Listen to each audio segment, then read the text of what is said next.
I'm here with Jimmy V at Edinburgh Comic Con. Jimmy has worked on a number of real cult favourites and done a number of great roles as well.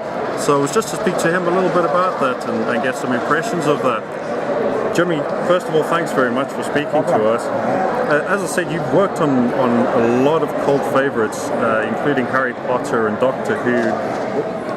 What are your impressions of them? Are there any favourites in amongst that?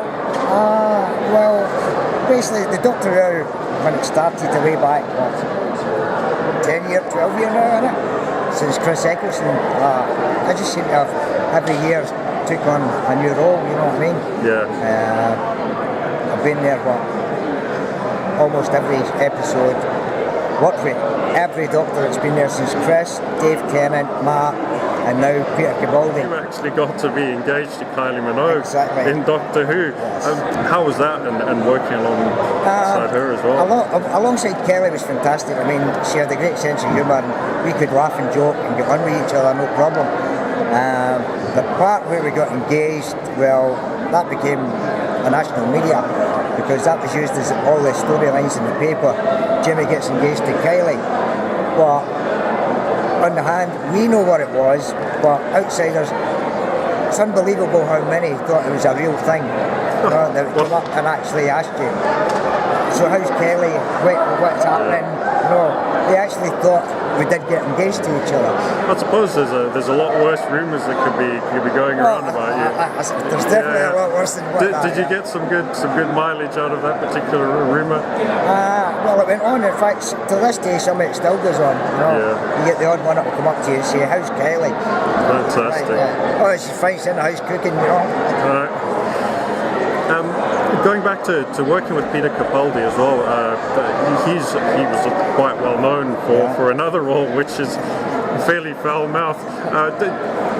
Backstage, does he actually let loose a little bit? Well, both of us are Scottish. I mean, he's from this side, I'm from the other side. Yeah. And we had our own little banters. You know, he used to joke because I was from that end of the country. Yeah. He doesn't talk to me. He's like the posh end. We're like the middle class end. So we did have some good banter, but I mean it was all in fun, you know. Oh, absolutely. Just shouting and a swearing word or the odd, you know what, to each other. You know? Oh yeah, because I don't think anyone can swear quite like a Glaswegian can. That's it. Fantastic. Yeah, so you spend a lot of your working life with being made up in prosthetics and whatnot. So that's obviously quite a unique challenge to actors who spend a lot of their life getting made up and then getting into part and having to spend most of their day in that. How do you find that? Well, as you say, I mean, the makeup bit can take up to 4.5, 5 hours being made up, but it's like a transformation. Once they put that makeup on you, about half an hour later while you're sitting there, it actually, what would you say, absorbs you. You become that character. You know what I mean? You could be there yourself normally with a mask, but once it starts getting to you, your character changes and you just become that person. Yeah, like any actor has to do really, is to absorb themselves in that role. I seem to feel when you've got the prosthetics, once they're glued on, once you're set, it just automatically draws itself to it, you know. And that's it, you just go that way until it comes off. As soon as it's off, it's like, yes, thank you. Like that, you know what I mean?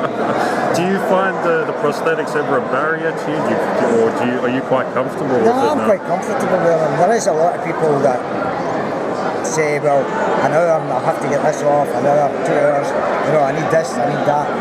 But I think I've done it that many times now. Once it's on, it's on. I'm used to it. And when I say, when you're in the costumes, you learn what to drink, how to hold it, how long you can go without having to say, oh, let's stop, cut, let me out, I need the blue, you know. So, outside of that, what are you working on at the minute? You have things lined up? At the minute, we're waiting to see what's happening in the new Doctor Who. I've just finished the new Peter Pan film, which comes out, I think it's in July, with Hugh Jackman. We just finished that, and I'm also lined up for another one which we're waiting on a start date. You've been active on the Comic Con circuit. You've done quite a few of these. Yeah. What are your impressions of the Edinburgh Comic Con, which is fairly new? Well, as I say, the Comic Cons I've done are normally up and down the country. This is the first time I've been in Edinburgh, and I've actually found today has been a great experience. Yes. You know what I mean? I never expected as much people to come around in one town. You know what I mean? Yeah. But no, I would say it's getting better. I know they done one last year here. Compared with last year, this year, I'd say they've tripled the amount of people that showed up here. Yeah, well, we've heard that definitely from other people. It's great. It's great that it's growing because Comic Cons are a huge thing the world over. So I mean, it's great for everybody to come and see their favourite actor. You know what I mean? It's like you get your own, take your autograph away. That's it. Yeah. And every year's different because we all do different shows. So you could come get something this year. Next year you come back, I've done something else. yeah. It's just a change.